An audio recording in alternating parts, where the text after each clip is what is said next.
Hello? Okay. So Taylor Swift has this song called Seven, and she has a line in it where she says, "Are there still beautiful things?" And today, I think a lot of people are asking that question. There seems to be a lot of pessimism around. I'm not sure if you've seen it or heard about it. And people are worried. So when I think about that pessimism and people being wanting, I think that they're looking back at something they missed. And so for me, that was my school bike bus. Or not bike bus, got ahead of myself, my school bus. It was chaos, the best kind. We talked about our crushes, we sang, we laughed, and it was loud, messy, and completely alive. And another line in Taylor Swift's song 7, she says, "Before I learned civility, I used to scream ferociously anytime I wanted." And that was us on the bus. One time someone was so ferocious, they put icy hot in their eye, and I don't know why. And so we were just unapologetically alive. And also, when I was 7, my parents divorced, which is really sad. And in that song, Taylor says that she hit her peak at 7. And for me, that was the age I started to lose some of my innocence, I think. I felt a lot of shame and sadness and isolation and loneliness.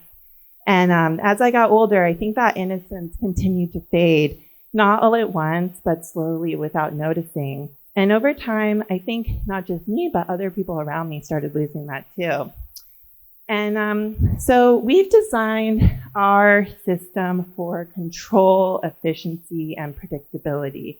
That includes our transportation system, our streets, commutes, how we move through space. Everything needs to be optimized, and we lose something along the way.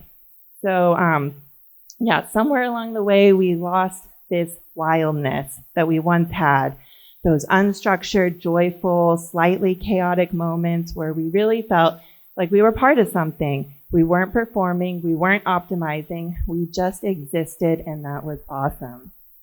So when I started at PBOT, Portland Bureau of Transportation, my name is Brittany Quale, by the way, I rode a school bike bus for the first time, and this might be the video from the first bike bus. And I remember a gush of happiness filling my body. I think my jaw was down to here. And I'm pretty sure I annoyed all the parents around me by saying, "Oh my God, this is so cute." And kids were riding together. They were laughing and yelling, and they were taking up space in a way that felt joyful and chaotic in the best way possible. And it felt a little familiar to me, like something I might have remembered from my past. So a few years later, still at PBOT, I was with talking to some colleagues, Kaylin and Abby, and we were trying to figure out what to do for Bike Month. We were brainstorming ideas. What could we do that would be different? And someone said, "What if we did a bike bus, but for adults?" And we were instantly, completely 100% enthusiastic about the idea, and we said, "We're going to make this happen." So we tried it out. We were going to do the first day of Bike Month, one ride, just one morning.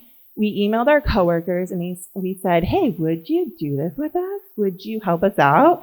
And we waited to see what would happen. And so we asked to prepare, what parts of the city are you traveling from? We mapped routes very carefully. We coordinated ride leaders, and it was challenging because half of that first attempt was really informed guesswork. How can we get all these different spots around the city to start at different times and end at the end location at the same time? And I'm not like a data person, so I was really learning on the fly. So it started to grow, and we invited people, folks from the local bike community, folks like Naked Hearts PDX brought big speakers on their bikes, and suddenly there was music. And it felt like we created something that people not just wanted, but something that they were craving. And we invited city leaders, elected officials. We had 3 routes that converged together in Northeast Portland. They saw goats before they kept on going. And dozens of us rode together on neighborhood greenways and the Steel and Hawthorne Bridge. News crews showed up, and it was really big and visible. And we took photos, lots and lots of photos and videos. We found someone to take drone footage for us because we knew if people could see this, not just hear about it, that they would want to be a part of it too. And it became something real, the city bike bus. It started scrappy just for us, then for city employees, and now it's a program that's open to the public. My colleagues Claire and Michael now lead it, and thanks to funding from Portland Clean Energy Fund, Metro, and Get There, we're able to provide coffee and treats for participants, and we make really cool spoke cards for all our volunteers at the end of the season. And we didn't just do, we also listened and asked questions. After every season, we said, hey, what could work, or what worked and what didn't? We expanded routes. One route started all the way in East Portland. We had more ride leaders, we made yard signs, bike shops joined, the Water Bureau's beloved and quirky mascot Drippy showed up, community partners got involved, and it didn't just stay with us. Other organizations like OHSU, Metro, and Lloyd Eco District started their own city bike or employee bike buses.